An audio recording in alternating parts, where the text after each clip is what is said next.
Guys, আপোনালোক সকলোকে মোৰ চেনেল নান্দিতাছ ব্লগলৈ পুনৰবাৰ স্বাগতম জনাইছোঁ। আৰু আজি মই বনাবলৈ লৈছোঁ চিকেন। বহুত দিনৰ বিৰতিৰ পিছত আকৌ আহিলোঁ। মানে মোৰ গাটো অকণমান ভাল নাছিলে, সেইটো বাবে মই ভিডিঅ' দিব পৰা নাছিলোঁ। আৰু চিকেন বনাবলৈ লৈছোঁ মই বিলাহী, নহৰু, পাঁচফুটা আৰু পিঁয়াজ, কটা পিঁয়াজ লৈছোঁ সৰু সৰুকৈ, কেঁচা জলকীয়া, ক'লা জালুক, আদা নহৰু বটা আৰু বিলাহী লৈছোঁ। এতিয়া মই কেৰাহীটো উঠাই দিছোঁ আৰু ইয়াতে দি দিছোঁ তেল। তেলখিনি গৰম হোৱাৰ পিছত মই এতিয়া ইয়াতে দি দিছোঁ কাটি লোৱা পিঁয়াজখিনি।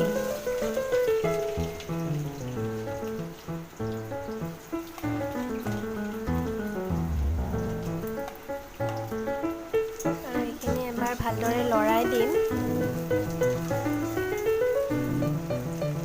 পিঁয়াজখিনি অলপ ভাজি হোৱাৰ পিছত মই এতিয়া ইয়াতে দি দিম আদা নহৰু বটা আৰু কাটি থোৱা কেঁচা জলকীয়া।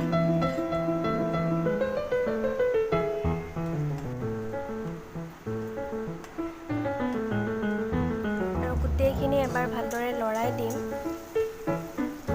পিঁয়াজখিনি অলপ ৰঙচুৱা হ'বলৈ দিম।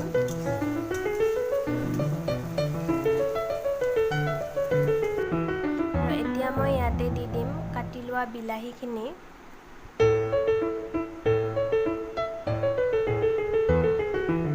এবাৰ লৰাই দিম আৰু বিলাহীখিনি অলপ সিজিবলৈ দিম।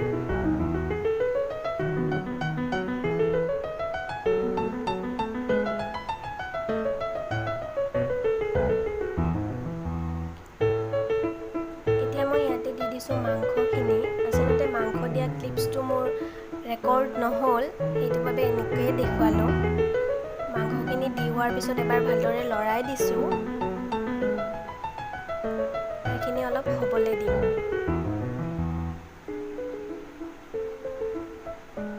ইপিনে মই ইয়াতে লোৱা বিলাহী এটা, নহৰু কেইফুটা আৰু কেঁচা পিঁয়াজ এডোখৰ, এইখিনি মই পুৰি ল'ম। এনেদৰে পুৰি দিলে টেষ্টটো অকণমান বেলেগকৈ পোৱা যায়। এনেদৰে আপোনালোকে বাৰু বনাই খাইছেনে? আৰু যদি বনাই খোৱা নাই তেতিয়াহ'লে এবাৰ বনাই খাব আৰু মোক জনাব কেনেকুৱা লাগিছে।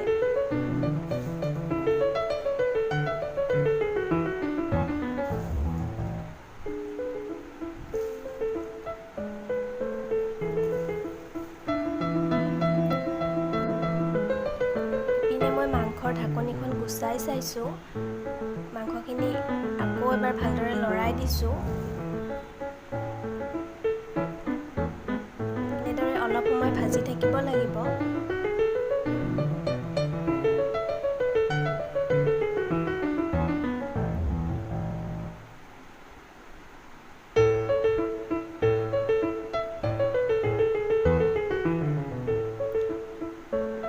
দেখিছেনে মাংসৰ কালাৰটো দেখিবলৈ কিমান ধুনীয়া হৈছে?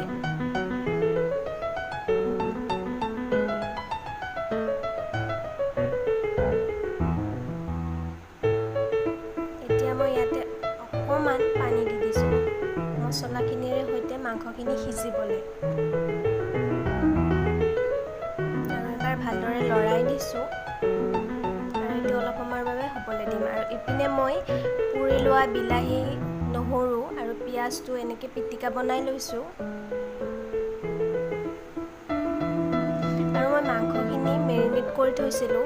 তাত দিছিলোঁ মই নিমখ, হালধি, জলকীয়াৰ গুড়ি, আদা নহৰু বটা অকণমান আৰু জিৰাৰ গুড়ি, ধনিয়াৰ গুড়ি দি পেলাই 1 ঘণ্টামান আগতেই মেৰিনেট কৰি থৈছিলোঁ। এয়া দেখিছেনে মাংসখিনি সিজিবলৈ লৈছে। কালাৰটোও ধুনীয়াকৈ আহিছে।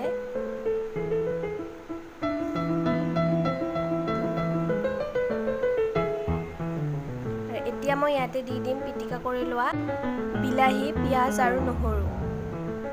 এনেদৰে দিলে মাংসৰ ফ্লেভাৰটো, মাংসৰ টেষ্টটো বেলেগ ধৰণে আহে। আপোনালোকে এবাৰ এনেদৰে বনাই খাব। আৰু এতিয়া মই এবাৰ ভালদৰে লৰাই দিছোঁ।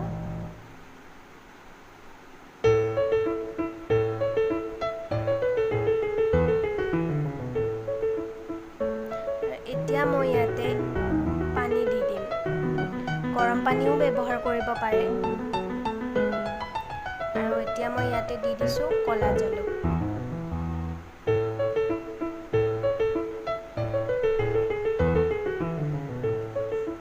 ক'লা জালুকখিনি দি হোৱাৰ পিছত ভালদৰে লৰাই মাংসখন হ'বলৈ দিম। এয়া দেখিছেনে, ধনিয়া দিছোঁ, কিন্তু ক্লিপছটোত মানে লাইটটো গুচি গ'ল, সেইটো বাবে আন্ধাৰ হৈ গ'ল।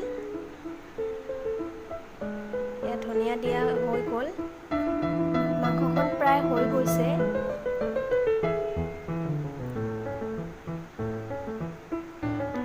এয়া মোৰ মাংসখন হৈ গৈছে। আজিলৈ ইমানেই। আকৌ লগ পাইছোঁ নতুন এটি ভিডিঅ' লৈ, নতুন এটি ৰেচিপি লৈ।